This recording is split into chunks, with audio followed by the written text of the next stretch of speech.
Good afternoon, everyone. Thank you all for joining us here for the IOP Speaker Series event, Smacking Down When Legislatures Oppress the Will of Cities. My name is Alan Lucas. I'm from Almaty, Kazakhstan, and I'm a first-year student here at the college studying physics and political science. I'm also an event ambassador here at the Institute of Politics. It is my honor to introduce our guests, Nashville City Councilmember at Large Zulfat Suara, Orland Park Mayor Keith Pekau, IOP Pritzker Fellow and former Shreveport Mayor Adrian Perkins, who will be discussing the effect of conflicts between state and local governments.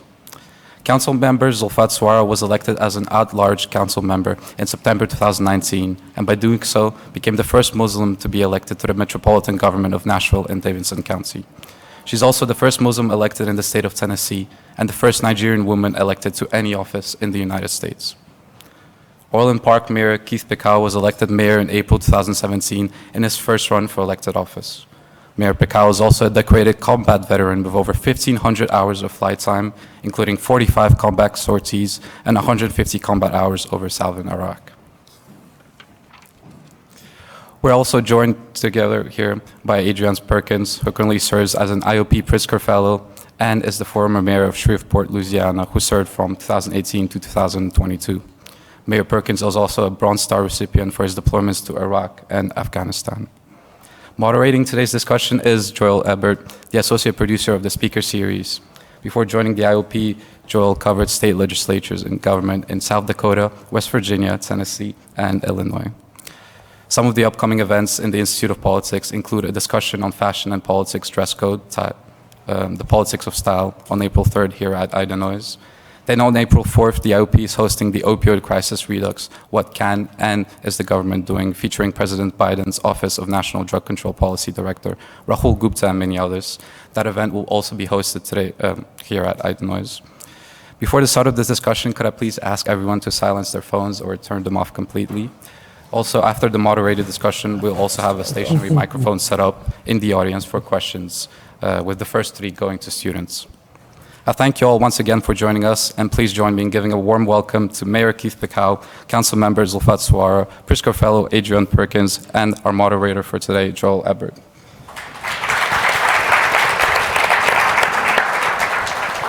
Well, thank you all for joining us here today for this hopefully interesting discussion. We've got three amazing panelists, so thank you for joining us.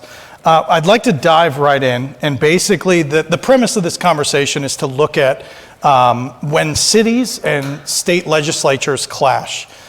They can do it in form of policy, in form of politics. So first, to sort of set the groundwork in layman's terms, Adrian, I'd like you to define what is the idea of preemption, and why is it bad in your view, and what are some examples of it? So preemption is when a state passes a law that pretty much steps in the space of something that local communities would want to make a decision about. And this can span topics anywhere from a minimum wage to the guidelines on how you can implement a broadband network. My class, the seminars that I teach here, it's called Transforming the American City Through Technology, and I always give an example of how when Chattanooga, Tennessee, when they implemented a very successful internet service provider within the confines of the city, the state jumped in afterwards and preempted them from spreading outside of their jurisdiction when their county and other counties wanted them to spread that internet service provider out because it would be too competitive with the actual AT&Ts, Comcast, those telecoms of the world. So preemption is simply when the state gets involved with a local or a matter that local electeds would like to make a decision on themselves. And I'm sure you can tell from the title, often it's not in the same direction that those local municipalities would like to go. So Zulfat, I wanted to turn to you next, but of course wanted to just acknowledge what happened yesterday in Nashville. The horrific, gun violence that we've seen, and so many in this room I know are familiar with. So we appreciate you joining us, and our thoughts are with the city of Nashville. Thank you. Thank you. There are so many examples of preemption and the state legislature going down into the city of Nashville. I'd like you to just tease on one or two of them recently that you think are particularly emblematic of sort of the tension that is at play in your state. Thank you. And I echo what you said about what's going on in Nashville, and keep our families and our community in your prayers. The last thing you want to do as a parent is send your kid to school and then find out that they died from that. But speaking about this specifically, when you talk about preemption, the first one that actually comes to mind based on what happened yesterday is the preemption on gun laws in Tennessee. Tennessee has some of the worst gun laws in the country. We have open carry, carry in the park, carrying your car. We're trying to reduce the age of kids that can carry a gun. Access to guns are just all over the place. And so, but one of the laws that Tennessee passed is that municipal government, local government cannot do anything about gun controls, not about registering, not about check, nothing. So all of that is done at the state level, and it's very frustrating. Yesterday, constituents were reaching out and say, what are you guys going to do? You cannot just be praying, do something. And so to be able to say, well, we cannot because of the state is very problematic. Another example I will give is on housing. Anybody that's been to Nashville in the last year knows that Nashville is booming, it's growing. So the cost of living has gone very high. Housing is very expensive in Nashville. And so we came up with the idea of inclusionary zoning, meaning that for every developer that comes to our city, we'll ask them to include some portion of affordable housing in the development to make sure that people that cannot afford to, our citizens that reside there that are building the city, get a place to stay. But we passed the law, but the state came down and said, you cannot do inclusionary zoning for your people. Mm-hmm. And so those are very serious examples, and there's a lot more. So, Keith, I'd like to turn to you now. We asked you here because there's really a recent good example. Oftentimes when you think of preemption, it is a Republican-led state and a blue city conflicting with them, but there's also the reverse. You can see that in the state of Illinois, specifically over certain policies that have been implemented in a couple of recent years, one of them being the Illinois Safety Act. So I'd love you to kind of tease out, what is the Safety Act? How does it change cash bail in Illinois, and why are you and other mayors around the state opposed to that? Well, so what the Safety Act did, there were many things, and of course it's not been implemented yet because it's been declared unconstitutional, and I think it's still going to have constitutional challenges. But really there were a few things. One is it was the cash bail portion, which originally only applied to, I think you could only hold people for, I think it was about 6 or 7 crimes. So things like kidnapping, second-degree murder, a judge didn't even have the opportunity to hold someone. They would have to be released. And really, you think about it from here in Chicago, and they'll say, well, you know, all these people will be either released or they'll be held. Well, we'll get a lot more people released. Well, think about it where you might have a county downstate where it's much more conservative. Now they only have 2 choices. They might keep everyone in that shouldn't be here because there's no cash bail option whatsoever. So the idea is to get them back in court. But there were other things in this law that it was very broad. And so a lot of it was police reforms.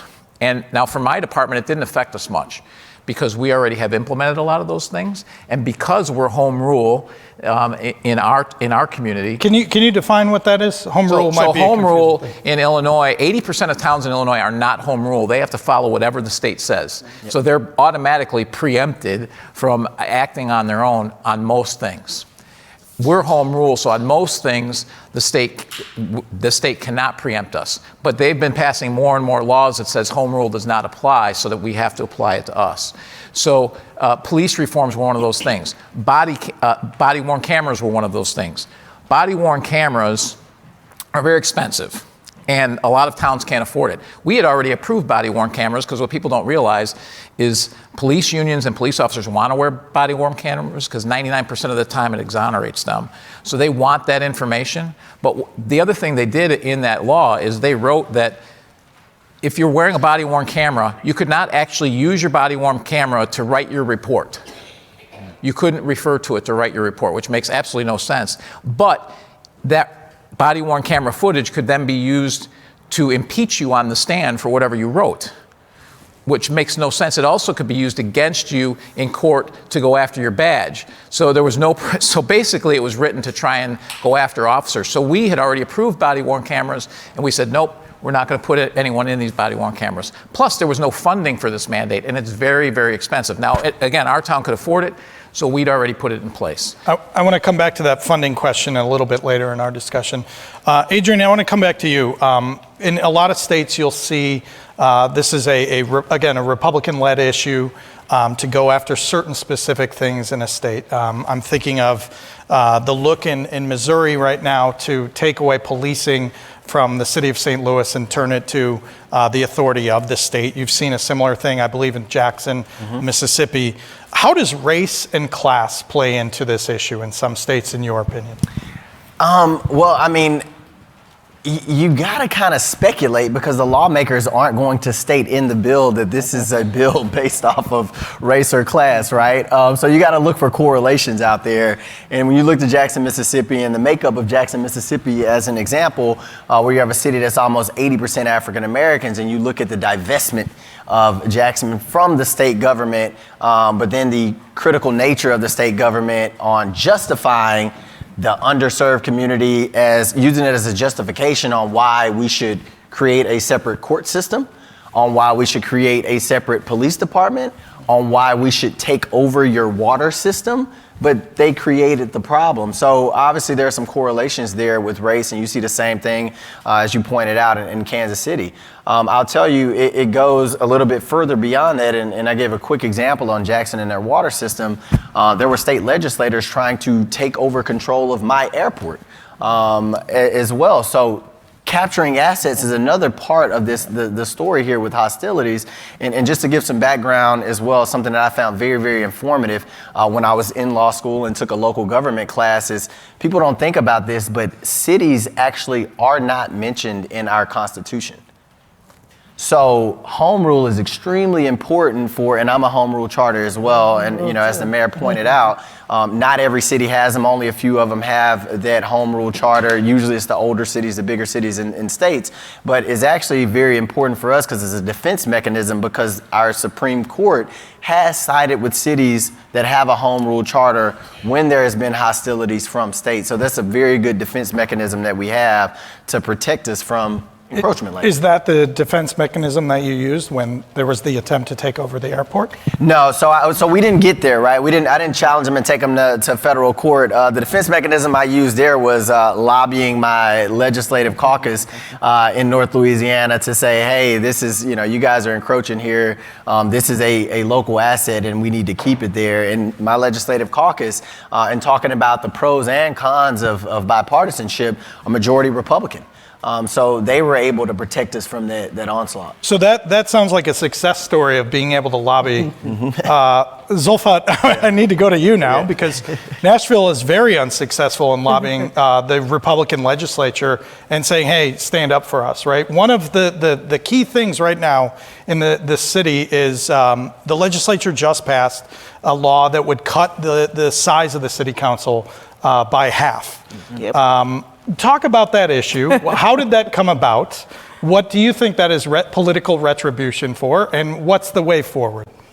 Thank you. And by the way, we are home rule, and there is a bid to take our airport and our convention center and our sport authority and all of it too. Yeah. But with regards to the Nashville City Council, so Nashville is a metro government. It's a combination of our county and our cities. And we decided to be a metro in 1962. The vote was in 63. When they decided to combine, they actually took it to the voters, and it was rejected the first time because many people were saying that the diverse community, the minority community, were not well represented in the number proposed. So they went back to the drawing board, and they came up with this number 40 as a way to make sure that we have the minority community represented in our government, because it's for everybody. And so when the metro government was formed in 1963, you have African Americans at the table. You actually had a woman, I believe, that was taking her husband's position. So it was, for 1963, it was diverse. Since then, there's been some moves sometimes to change the size of the metro council. But every time it goes to the voters, it's always voted down. So Nashville citizens are saying, look, we like our 40 council members. It's working for us. We have enough representation, and that's what we have. Now, fast forward to this year, the state legislature decided they wanted to cut it in half. But why? It's to basically punish the council. So there was a move to bring the Republican convention to Nashville in 2024. and the council voted it down.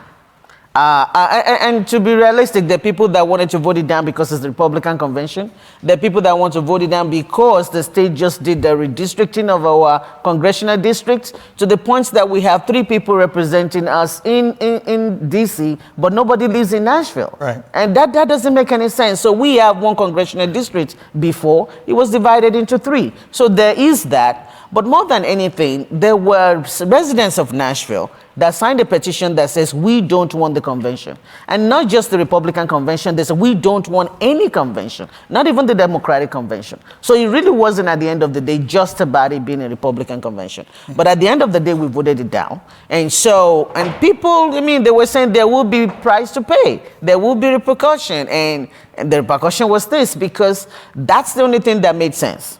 From why would they do it? We have 3 metro governments in the state of Tennessee. We have one that have a population of about 12,000, and the council is about, and I may be mixing them up, is about 20. Then you have one that has a population of about 6,000, that has a 15-member council. We have, depending on who you're talking to, between 800,000 and 1.2 million. And we have 40 council members. And we have the same 40 that we've had since 1963. The city is growing, it's booming. We have with the, you know, we make money for the state with the economic capital for our state. So everything is working. Our economic rating is good. Our rating is fine. So there really is no reason for it other than to say we can and we're going to do it, and we do it anyway.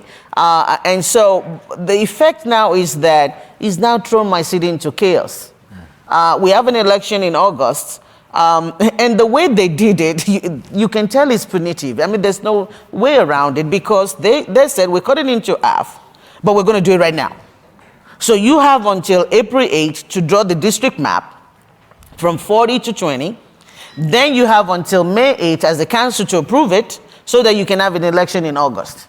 And if you don't do that, then we will automatically extend your tenure for another 1 year. So it's just created a lot of confusion. We did a redistricting map after they did the congressional one. And after the congressional one, people didn't know where to vote at the polls. They got the wrong district. Now we're going to do another one. It's very sad. And as a minority, you know, the impact of all of this is going to be on the minority community, because it will reduce representation on council. It will make sure that those voices that people came together in 1960 to make sure that Nashville has representation will be lost. Another thing that we're telling everyone is that right now we have our council district person representing maybe roughly about 20,000 constituents. Now you're going to go to 40,000. And it's a part-time council, by the way. And so people will lose access to their representatives. You're not going to be able to have that one-on-one. And we are the ones that are closest to the people, not the state. And so it's just, it's very sad. It's very childish. It's bullish. It's not in the best interest of the citizens. And every Nashvilleian, everybody in Davidson County is also a Tennessean. So they have their constituents too, which is what makes it very mind-boggling. But that's what we're doing right now. The city is going to try and fight back. They file a lawsuit, and we'll see where we land. But we're just trying to unravel that at this time. Keith, you alluded to the Safety Act and the funding issues that come with the idea of requiring everybody to have body-worn cameras. Earlier today, we were talking a little bit about a local fund that is not being fully funded. So talk about sort of that dual requirement of unfunded mandates, in your view, and then this local funding issue. So everyone here who lives in Illinois knows that Illinois is not really good at managing their budget. So in 2011, they cut what they call the local government distributive fund. So back in the late 60s, when income tax was put in place, there was an agreement that 10% of that tax would be shared on a per capita basis across the state. So of course, a town like Orland Park, we don't get exactly what we put in, but everyone gets that 10% by their population. And they cut that to 5.5%. About 3 or 4 years ago, they said, oh, we're giving it back to you. And they brought it up to 6. I'm like, it's still not 10. To put that in real dollar terms, the impact that has is that in Orland Park, over the last 11 years, that's $48 million we haven't received. That's half of our unfunded capital projects. The next 10 years, it would fund the rest of our capital projects. Now, Orland's a little bit more economically vibrant than other towns. You think of some of the towns that are just south of here, like Harvey. They've lost $2 million a year. They use that money to pay for their police department. Their police department is gone. They don't have one. And the county has to come take care of that area, right? So now you've put all that stress on the county.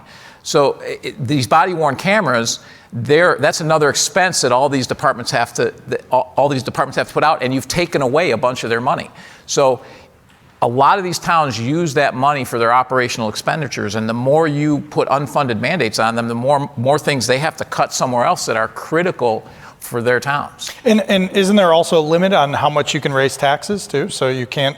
For non-home rule, right. they have limits on the taxes they can do. They always have to go to referendum. Of course, everyone votes that down. So they have no revenue recourse. The other thing you hear about, and it's not just local municipalities, but it's your schools. You've all heard about property taxes, right? Property taxes being kept flat. And we're not going to allow school districts to raise property taxes. Well, when you give an unfunded mandate to a school and the only option they have to raise revenue is property tax, how are they supposed to fund that? They either have to raise property taxes, or if they can't do that, then they have to cut something. So that's problematic. So we've talked about a few of the examples in each of your home states. Adrian, you're friends with a lot of mayors of mid-sized city. What are other examples in states that you hear that are problematic for residents and for mid-sized city mayors out there that you hear about? Yeah, I mean, I kind of brought it up, the other big problem outside of, some of the ideological clashes and things of that nature. But I think the gravest threat today is just the seizing of assets. And it's kind of to what your point, Mayor, we got to realize these assets that the city have, they depend on them to generate revenue so that they can balance their budgets and continue to provide the same level of services. Or if you're in a growing city, you have to provide more services year in and year out. So whenever you have an asset seized by the state, they're not just going to seize that particular piece of property, but now they've taken that stream of revenue away, which can have extremely damning effects. And I gave an example about Jackson, Mississippi and their water system, but you can point to multiple states. The councilwoman already pointed out what's going on in Nashville, but I'm not sure if everybody remember, they tried to do it in the city of Atlanta with Hartsfield Airport, one of the largest airports in the world that is a huge economic driver. And people might not know, but if you visit the Superdome in New Orleans, that's actually not a New Orleanian asset. That is a state of Louisiana asset. So it's already happening. It seems like we're having conversations where, because the mood right now and that friction between cities and state governments seems to be getting worse in this polarized environment. It seems like it's going to be at least more and more attempts in the future that can spell disaster for these local communities that these state legislators are responsible for too. So, there's an irony there. Zulfat, you alluded to this earlier of how big of an economic driver the city of Nashville is. Yes. To give you guys a little additional context, in 2021, visitors to Tennessee's 95 counties generated about $2 billion in state and local taxes. Of that, $610 million came from Davidson County, which is where Nashville is located, and another $276 million came from Shelby County, which is where Memphis is. So what, if anything, can local officials do to flex their economic muscles to influence what happens on the state? I wish there's a lot that we can do in terms of the local government, because whatever it is that you attempt to do, they come back with more. And that's what is really scary about it. In fact, I can remember when we were talking about even this 40 council member thing, there were people that were like, don't poke the bear, like, be careful what you say. I'm like, what is that, what they're gonna do? So there is that, not even sure how you can flex that. Other than you've shown the numbers, you've told them what it is, they can see it. What else do? You cannot withhold the revenue from the state. And so that's really scary. Something that has worked in the past was that we've had our business community, actually, the chamber and big businesses would now go to the state and say, please don't do this because, you know, it would impact businesses. The Tennessee Titans, they would regularly get up and say, hey, we don't like this. And say, hey, this is not a good thing, but it's not working anymore. Actually, a good example is that we're actually in the midst of voting on a Titans renovation or building deal that the council is looking at this point. And the deal is actually the state, local government, and the Titans coming together. But here's the deal. Everybody on council is like, can we even trust the state? You know, when we did our convention center, there was a deal with the state where part of the revenue bonds, the revenue from the area, the state allows us to pay the bonds. The state is now coming and said, we want to take over the convention center. You're not supposed to use that money the way you are. And what did we do? We used the money for affordable housing.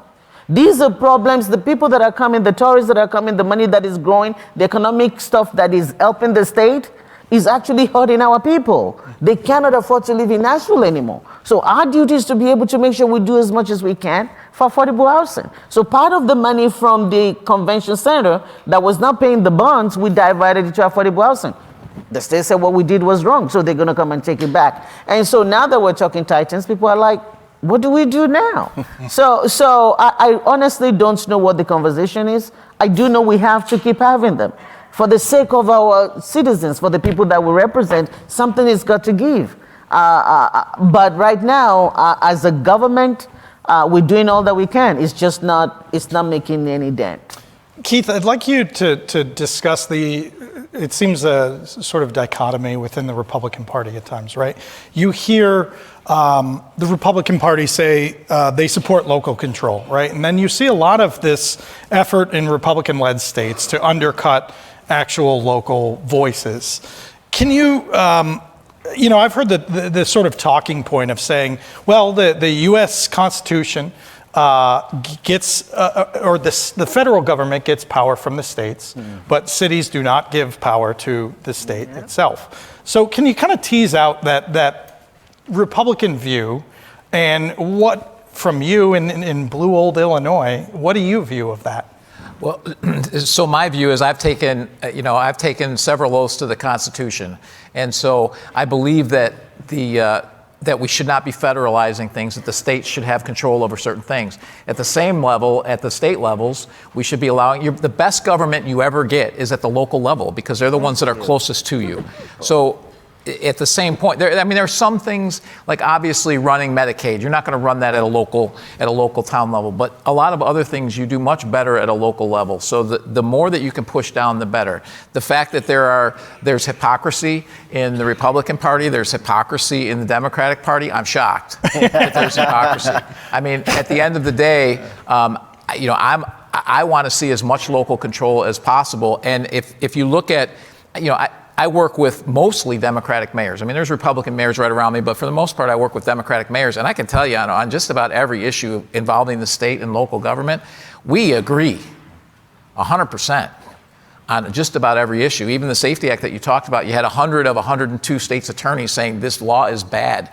But no one was listening to us saying this isn't going to work and here's why. Let's get some fixes to it. We're happy to talk. Let's fix it.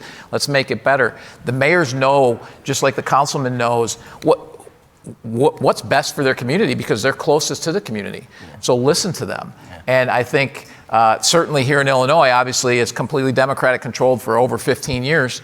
And, mayors aren't listened to whether they're Democrats or Republicans. You don't hear Democrats complaining as much because if they do, there's political payback for them. There's probably more political payback for them than there is on Republicans. We get it anyways, so we can go ahead and say what we want to say. Okay. And that's why you see Republicans leading the charge a lot in the state of Illinois is because we're the ones that it doesn't cost us anything because it's already costing us. So Zulfat, did you want to add in? So I was going to say maybe I should take the mayor to Nashville so he can go talk to my Republican legislators and tell them to leave the local government alone because that has to be repeated. We are the ones that are closer to the people. We have to, we talk to them all the time. We hear about them all the time and we know, we have to vote for what is best in their interest. Something else that I think our state does that bothers me a lot is that, most of the decisions that are being made are made from our rural elected officials that are not part of the urban area. I can understand that sometimes they want to listen to the people, their constituents. They are elected too. But they also have to look at it globally and look at they're representing the entire state. And so oftentimes they'll make a blanket rule that applies to the whole state, whereas they can just, it doesn't have to be one cap fit all. What happens in rural West Tennessee or what works in rural East Tennessee does not work in Nashville. So why can we not make exemption? Why can't we not allow some of the cities that to be able to say, okay, you can do this in Bolivar, but in Nashville, maybe you do something else. Why not? Yeah. As an elected official, I represent the entire Davidson County, and I don't look at all of my constituents the same. I have to listen to all of them and look at what helps in East Nashville is different from what's happening in South Nashville. Yeah, if I can add 2 points to this conversation right now, one of which, Mayor, you're absolutely right in how Democratic and Republican mayors all talk constantly and agree a lot of the times. You got to think at the local level, we aren't dealing with a lot of the ideological fights that you see in Washington, D.C. Secretary Pete famously said, and President Biden also says this, but there isn't Democrat and Republican potholes. But we still at the local level, we have to fix those potholes. So we often agree, and I think that the real tragedy here is that because most of the issues that we deal with are nonpartisan, because of the rhetoric right now is ramping up the temperature on the hostilities between the states and the local, because our responsibilities haven't changed. I'm still responsible for infrastructure. We're still responsible for our education systems and things of that nature in our local government. But because of our political environment right now, unfortunately, we're having to fend off attacks that most of our citizens think that these are our allies. And like, why are you burning so much energy going to lobby in Baton Rouge? Don't we have representatives and senators that are down there fighting for us? And they, are very surprised when they hear that, no, they actually are trying to take our airport right now. So I got to go down and convince them not to do that. The second point I wanted to add to this, and you gave me a great opening at the beginning, I just forgot, something that you all should be mindful of is with the federal dollars that are still coming down from ARP funding and from the IIJA or the infrastructure bill, those federal dollars, ARP a lot of them were injected directly into cities, which allows cities to spend those dollars. And you're seeing a lot of headlines on projects from the American Rescue Plan already being conducted because they went straight to cities and we can spend that money faster. Well, the dollars, ARP dollars and the infrastructure dollars that are going to states, a lot of state legislators have to convene first when they receive those dollars and then decide to where to appropriate it. So the timeline gets pushed out. But that's not the problem. The problem isn't just, okay, we got to wait to implement these. The problem is that these same ideological wars, these same hostilities that we're talking about are showing in how those dollars are being appropriated. And I'll give you an example.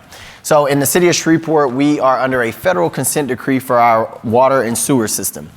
This capital project for us to become compliant is going to be over $1 billion.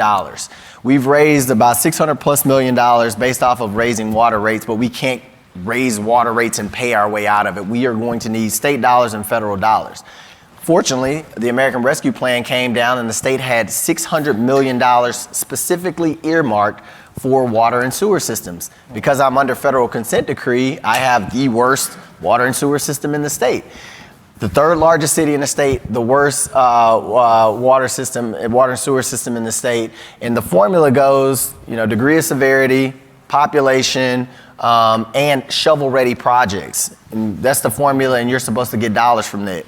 The first tranche of the $600 million of $300 million, we had $80 million of shovel-ready projects that we submitted to the state. My city got $5 million. $5 million. And that makes me very afraid when we hear about the infrastructure bill and us repairing bridges and roads and implementing broadband, because if that's the proportion of dollars that we're going to get, we pretty much won't receive anything from the infrastructure bill. So that's another area where this hostility is hurting you. Most people in here live in a city is going to impact you in a negative way, specifically if you're in a red city in a blue state or blue city in a red state. Is that a similar thing? So I have something to say on the ARPA. So we're one of the cities that got money directly. So there are 46 cities in Illinois that got money directly. The average city, so all the rest of the cities, 1,300 and some, got $135.96 per person. It was just a per capita, and there's certain things you could spend it on. Orland Park got $85 per person. Chicago got $700 per person.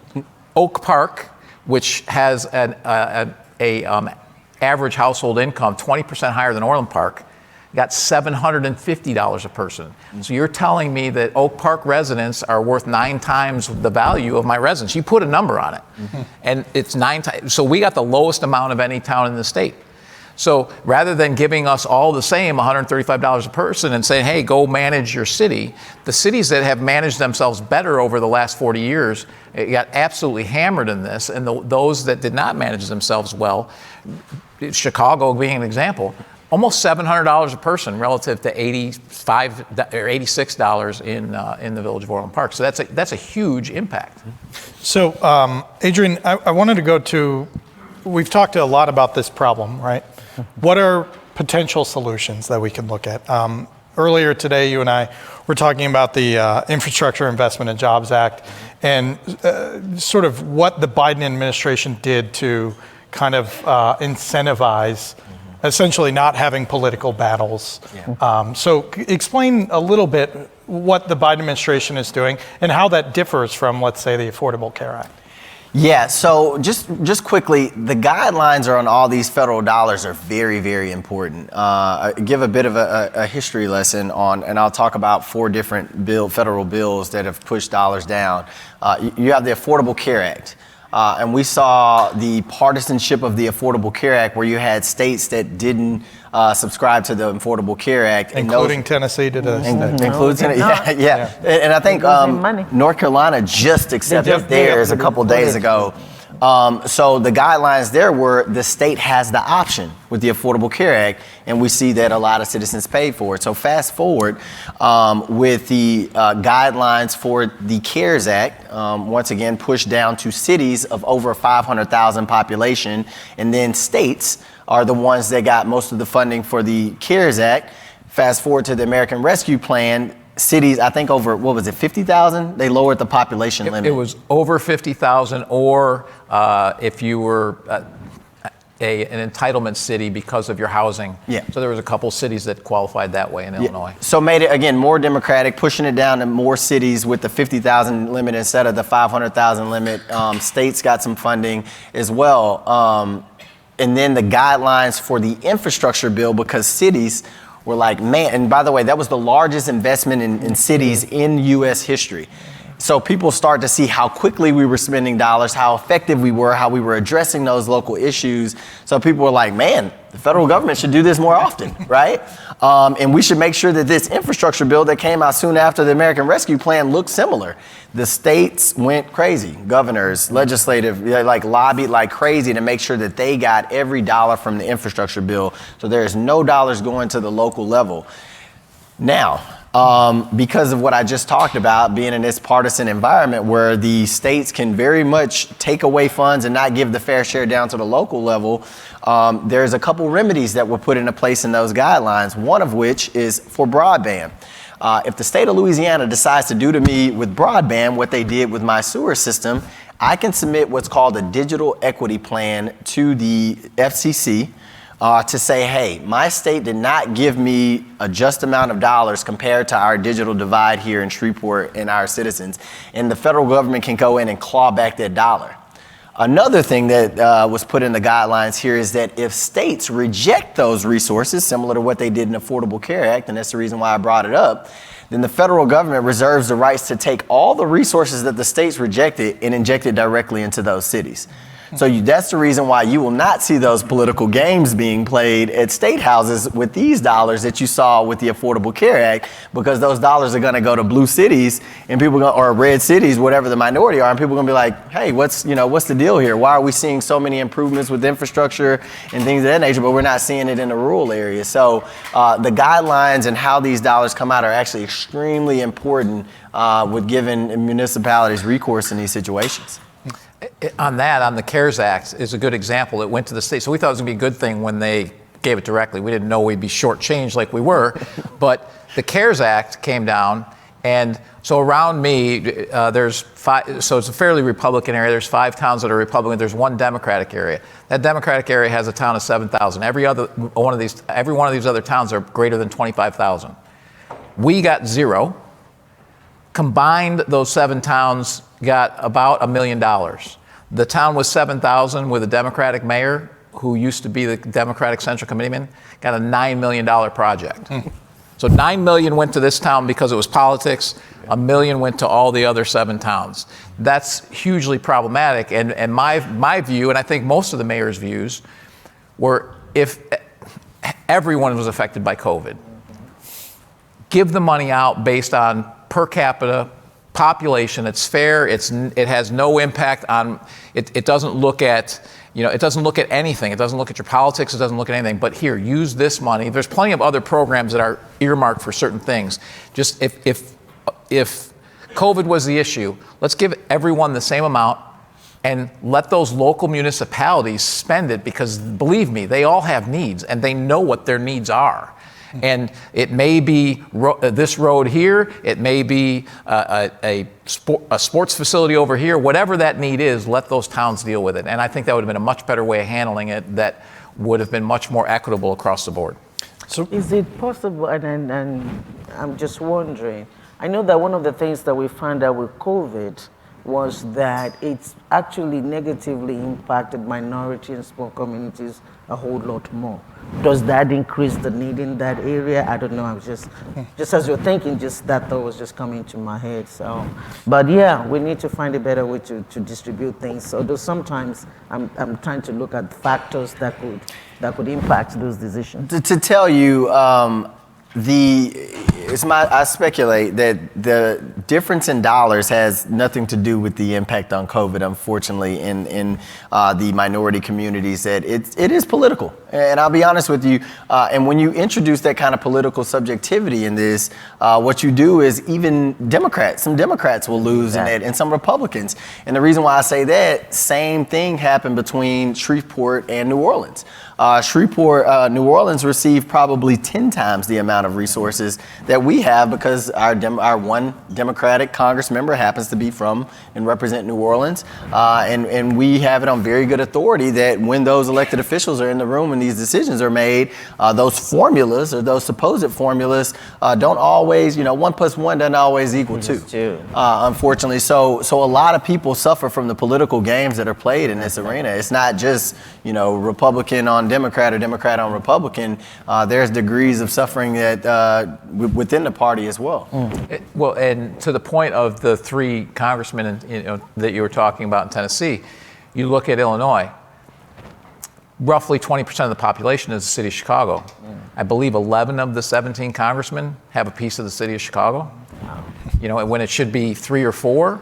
And so the rest, so the whole entire state, and almost everything the state passes, they exempt cities over 500,000, which is only Chicago. So Chicago can run itself, and it's probably the least well-managed city of, there's probably 95% of the cities in the state are probably more well-managed than Chicago is, right? But we're told, the state tells us, hey, you've got to manage things this way. So we're going to move to audience Q&A in just a couple of minutes, but I'd like to go down the line and ask one last question. So think of your question, line up at the microphone that is placed in the audience there.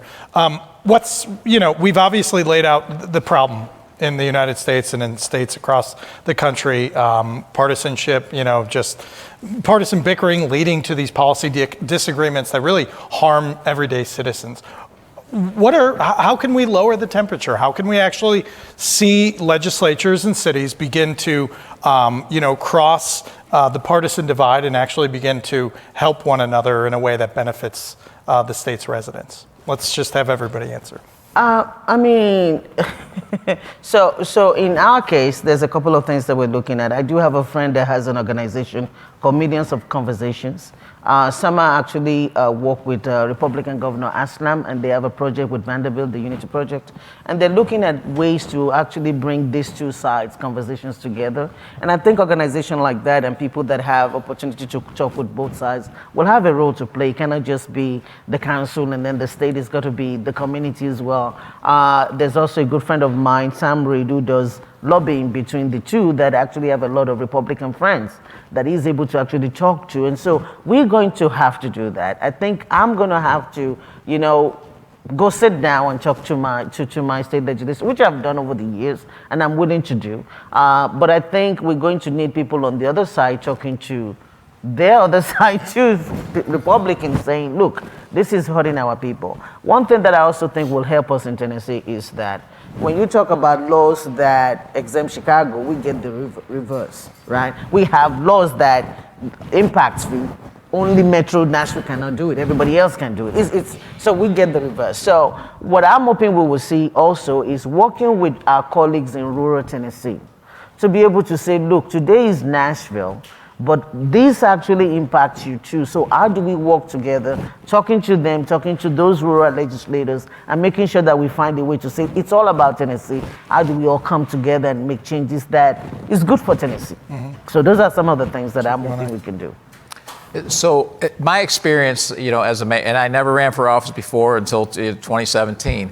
My experience as a mayor tells me, and quite frankly, in business or in the military, most problems have a solution that's fairly obvious. Not all. Some of them there's gray areas and you got to figure it out, and that's where you got to work together and figure out something that works, and you try it. If it doesn't work, you do something else. Most of them have a solution that's pretty obvious.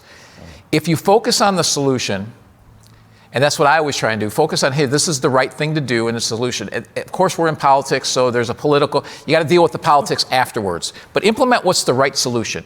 Then deal with whatever the political fallout is. The problem is the bigger the legislative body, so you get that at state level and Congress, is it becomes about the politics first and not the solution. So the nice thing at the local level is we're focused on solutions. That's why mayors tend to agree, no matter what side, because the solutions are pretty obvious usually. And so the more we can push down to the local level to solve the problem, the better off you're going to be. And it's also the test case of how things work here in the Chicagoland area. DuPage County Republican sheriff has done an amazing job turning the jail around and helping the community. And the recidivism rate is 20%, I believe, from those that go through the program there. Well, why aren't we using that in other places? Right? So we should be using all these solutions that we see at the local level, and we should be spreading them to other towns. And because again, the further you get away from the resident, the worse your government is. The best government you get is at your local level. Yeah. Adrian? Unfortunately, I think we're the wrong audience to be asking this question. Yeah. We do not have the requisite tools to be able to solve this problem, and we didn't ask for this problem. You find one mayor in America, help me find one mayor in America that'll say, man, I really wish we were more partisan with my city. And I want to meet him. As Joel pointed out, I got friends on both sides of the aisle. Nobody wanted this problem, and I can tell you, it's my first time running for office in 2018.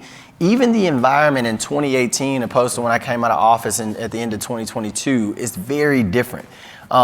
At the local level, it was the last bastion of democracy and civility in 20. And I was very much a firm believer in that, because at the local level, we feel the government that we implement. Those potholes, we don't, our car's not rattling when we fix it and things of that nature. But we go to church with our council members and with our constituents. We go to grocery store. There is no escaping accountability when you're at the local level. So, when we implement things, we are truly solution oriented, and the politics are secondary. But because of the money in politics today and the money coming out of Washington, D.C. today, we cannot compete with that as far as resources because of the rhetoric coming out of Washington, D.C., where those senators and those Congress members don't have to go to the grocery store and be held accountable for hyper-partisan statements. But it does help their political career to give them more time on Fox News or CNN. We can't account for that either. And thirdly, I talk about this coastal squeeze a lot.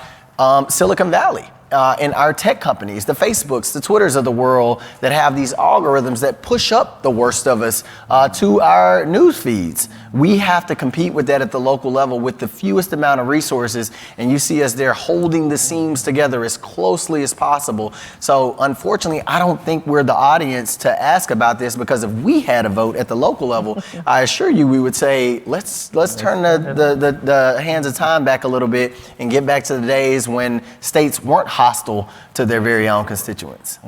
So let's open it up to audience Q&A. If you're a student, please just mention your name and your affiliation. Hi, my name is Tyler Shastine. I'm a first year in the college. I wanted to ask you a question, Keith. So I'm from Southern Illinois, Williamson County, just outside of Carbondale, really far south. And I wanted to ask about the extremely damaged relationship between Republican counties and mayors and the state legislature, specifically, like you mentioned, with the Safety Act and then the sweeping gun legislation that just came through recently in the state legislature. A majority of the sheriffs in the state have said they're refusing to enforce the gun laws in that legislation. And I think, as the legislature continues to work against the will of many of these smaller counties, how can that relationship ever be, repaired to what it should be? I think it goes back to redistricting again. What we've had here in Illinois in 2010 and in 2020 with both of those censuses for the first time in my lifetime is we had single party rule for the redistricting. And so what you saw is redistricting that completely shifted. I mean, you have a supermajority in the House and the Senate that pretty much is not contested, yet the state is 55-45. So you're getting representation that doesn't really represent the people. And I think the same thing happens in Republican states, right, where they gerrymander things so it's heavily Republican. And so the problem you have is that we don't have districts that are very representative of their constituents and at the state level, and that makes it very, very challenging for you to get good representation in the southern part of the state or the western part of the state, because like I said before, it's so Chicago-centric that it forgets those parts of the state. So I think, and that applies to Illinois, it obviously applies in the reverse to Oklahoma, right? Those are the things that I think are most important, is to get to a much fairer map. And I know that there was bipartisan support for fair maps. Supposedly our governor said he was for fair maps until he got in, then he's not for it anymore. So those are the issues I think that would help solve that. I don't know how we get there, but I think that would be very helpful. Next question. Thank you all for being here. My name is Eliza. I'm a 2L at the law school. So I was wondering, I guess this is a question for any of y'all, but how do you define the scope of local control, right? Because preemption is in some ways useful. If you're setting the floor on a minimum wage, that's a good thing, presumably. But where's the line, right? When are some things you want handled by the state, and then others what you want handled by localities? And how do you how do you think about that and balance it? So I think, and I'm going to use minimum wages, that you use it as an example. I don't think preemption in that case is a good thing. You have in Tennessee, the minimum wage is $7.25. That's what it's been for the last 12 years, right? And I live in Nashville. In Nashville, you could rent a house for $700 12 years ago.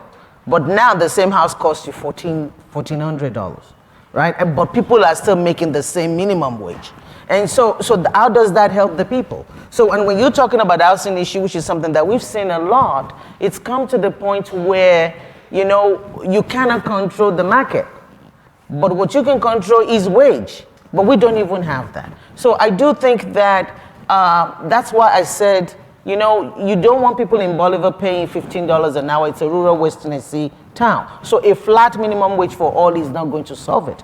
But I think as a legislator, when you're thinking about preemption on your laws, look at what works everywhere. So maybe in rural counties with a low cost of living, we keep it at $7.25. But when you move into the metro areas, we need to raise it to $15.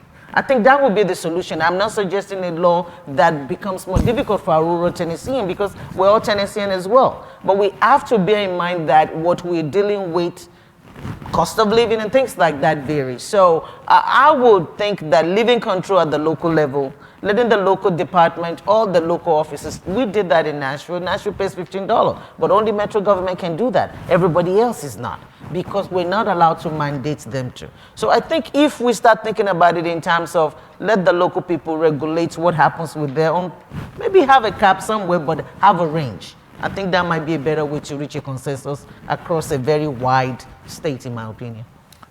And what I would jump in there as well is that I think the state should operate the things that is more statewide. So when you think of like driver's licenses or even state highways, right? Those are things that, state highway goes from the north end of Illinois to the south end of Illinois. So those are things the state should be more involved with, but not so much involved with the local roads, with your local parks, with your local operations. So, certain things, I think that would be very difficult for most municipalities to deal with is, say Medicaid, right? So that's something that's going to be handled by the state. So those types of things would be something I think that's more appropriate for the state to be handling, but anything that the state is doing that they think can be more effectively distributed at the local level, they should push to the local level, because the local level is just much better at getting it to the people that actually need it. Yeah, and I agree with that, and I'll just point out one other thing that's on the fringe of that, but yeah, I agree with that. The more sophisticated things that are better handled at the state for sure, but as far as like the legal line that has been drawn, I think it is moving right now. Like I said, home rule for a while strongly established that in these locales we would have, final say over what would happen. But because of the hostile nature of things right now, I think you're about to start seeing a lot of court challenges that is either going to narrow or expand what home rule means in a lot of our cities. And it's also difficult because a lot of this is also just a response to something where it's a cultural issue, right? Sanctuary cities is the topic, right? That's certainly a cultural clash between the two major parties that I don't know if you would sit there and say it's a law issue per se. It's just what one party may value versus another. Yeah. Next question. Hi, my name is Ana Gonzalez. I'm a fourth year in the college. Also born and raised in Nashville, so I especially appreciate the comments on Nashville Councilmember Suara. So I'm wondering, kind of a related question, kind of related to the balance of power, the appropriate balance of power between cities and states. I'm wondering specifically, as we've seen cities increasingly take these progressive stances and progressive roles in policy and on various issues, I'm wondering what the potential is like to scale those changes up and what limitations cities might have as a result of geography or funding schemes in either addressing those or in scaling them up. So I'll jump in here. I think ultimately, when it comes to that, each city makes their own choices and people choose where they want to live and they want to have whatever values their community is. And so that's what they vote and that's what they elect. So if one city is more progressive than another, that's part of the American fabric, right? I think there's one governing document to what we all do, and that's the Constitution.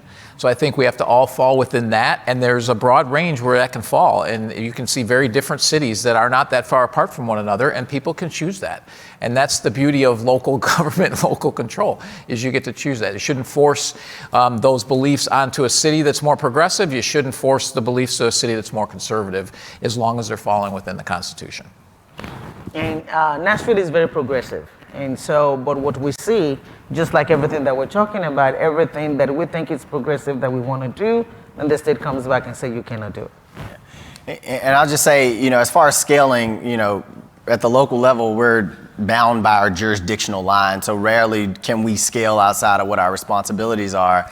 But earlier I gave an example of Chattanooga, Tennessee, whenever they had a broadband network that was, delivering more affordable, faster internet to their customers, and the county wanted to pick it up in the region wanted to pick this ISP up, but the state jumped in because telecoms lobbied the state and said, no, you have to be constrained within. So that was an example where there was a loss, right? Where locals tried to expand something that was progressive and was helping people, and they lost. But an example of where local control succeeded and won, a recent example in the telecom space as well. I'm not sure if everybody remembers, but when 5G conversation was coming up and they were talking about placing these little towers on every corner in every telecom, AT&T, Comcast, all of them were going to have their own individual towers. So you think about how cluttered a street intersection is with traffic lights and all this other stuff. Now throw 4 or 5 towers at the end of that intersection, and bipartisan Republican and Democratic mayors went crazy because the citizens started to see a few plop down and they were like, what is this? They looked horrendous. They were everywhere. They were cluttering streets. So when locals got together in a bipartisan manner, they shut that down. So it's still examples. Like I said, this is a moving target. It's examples when we're successful in the courts, and it's examples when we lose in the courts as well. Next question. Mayor Perkins, you touched on this idea of like federal guidelines being a way that potentially these conflicts can be diffused. And Mayor Pekau, I'd be interested in your thoughts on this as someone who's a conservative and probably inherently a little bit suspicious of the federal government.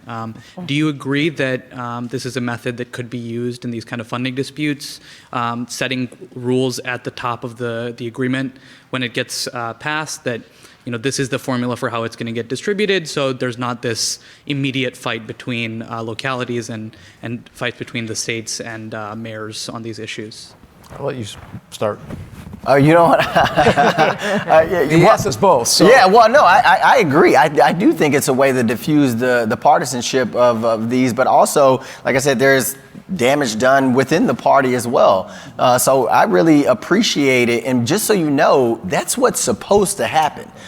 There are two different types of grants that are rewarded to cities from our various federal departments. You have formula-based grants and you have merit-based grants. But when you actually look at the dispersion of it, and I have compared it a ton, especially in the area of transportation in Shreveport compared to the transportation dollars that go to New Orleans, we are always on the shorter end of it. So I think it's a great tool. We just need to use it.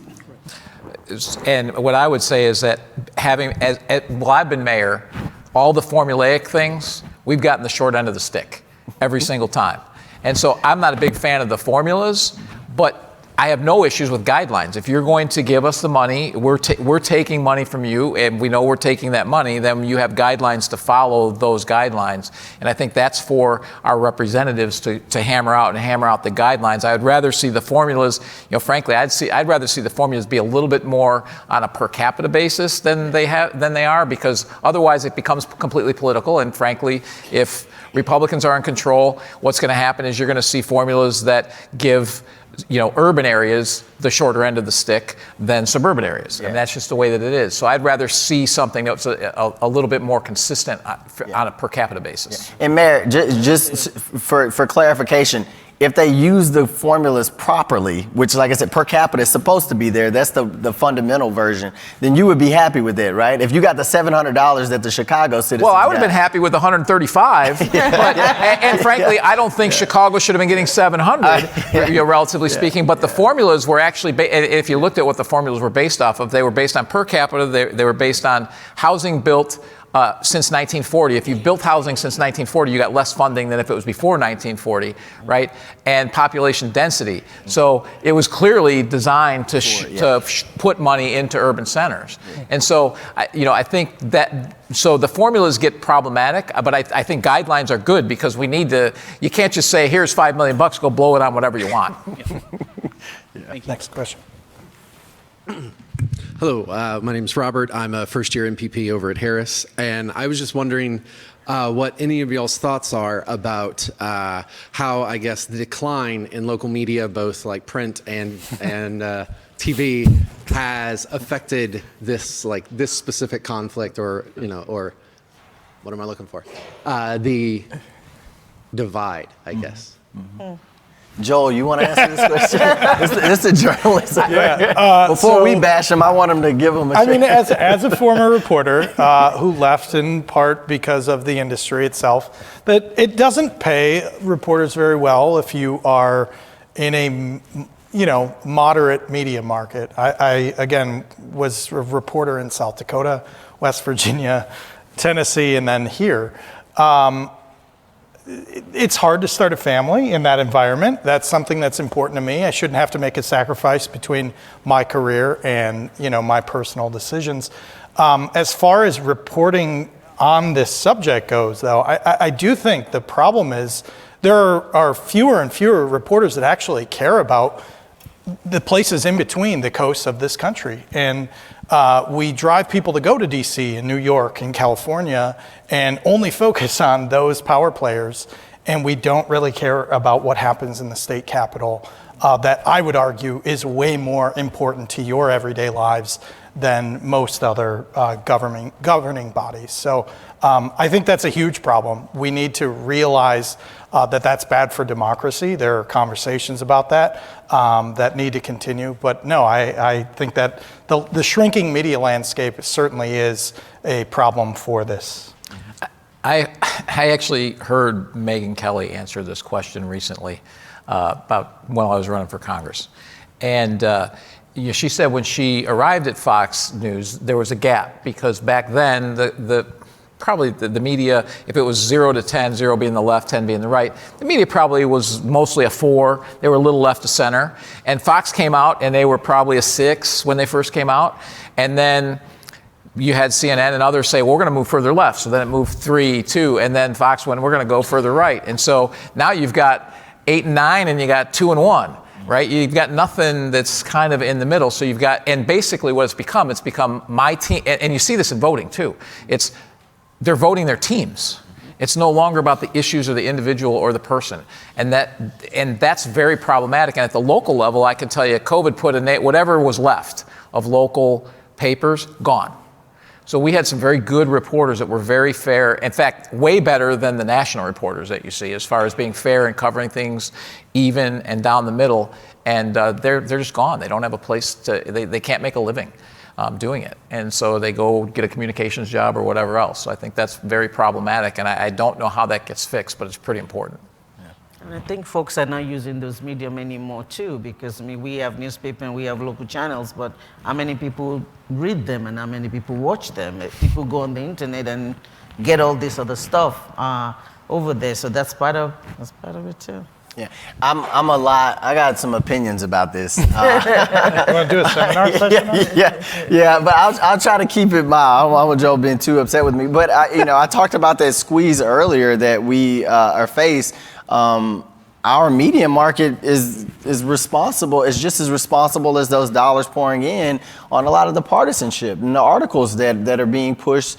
And and I'll say this, I'll give an example. So CNN came to my community during COVID, or on the tail end of COVID, when we were experiencing a crazy spike in crime, unfortunately. And it was an insane spike. We were at a 20-year high with homicides. And they came and did a story in my community. And at the tail end of the story, they saw that we were implementing what's called a real-time crime center, surveillance type of stuff within a city in various areas. And they said, hey, if you have a good news story, you call us back. If this program works, you call us back, and we're going to come and run a story on the good news story.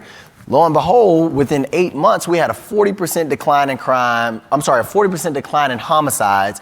It was like a 22 to 25% decline in overall crime. So I'm excited. I'm like, CNN is about to come back to my city, and we're actually going to have a good story. This is going to be great. I guess nope. And we called them, and they were like, oh, call us back in a couple days, and we'll be happy to do it. And we called them. We got it so busy. The news cycle is so big. And we called, and this is CNN, right? I'm a Democratic mayor. That partisanship thing you would think would actually play in our favor, but it showed me that, the incentive structure isn't just to be like hyper partisan. It's not just to be hyper partisan, but the most damage is not telling the true story that are out there right now, and it's telling stories that solicit the most clicks.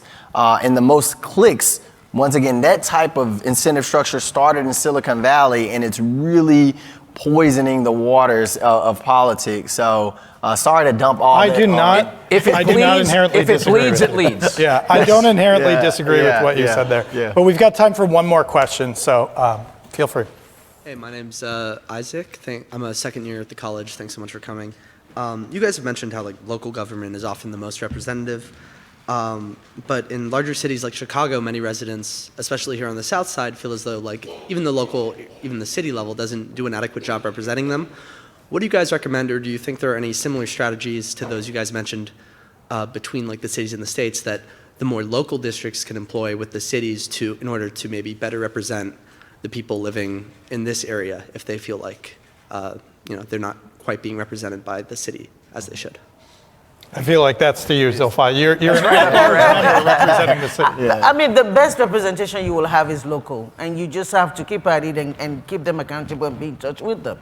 Every decision that we make is at the local level, is for the local school, is for the local market, and that's what we mean by that's what impacts you the most. And so if you feel your local government is not representing you enough, which is what I think you're saying, then those are the people you can see them in church. You can go to the courthouse. How many people watch the meetings, right?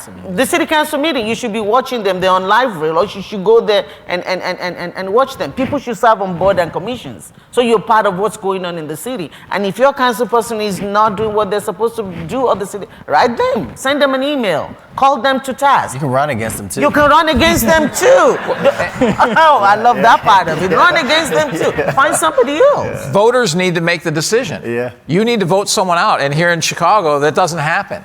So that's the problem. The voters need to step up and do their part and vote that person out. Well, that's Grab all the we power. have for tonight, but thank you all for joining us. Appreciate you guys, and thank you for coming. Thank you guys. Thank you very much. Good work.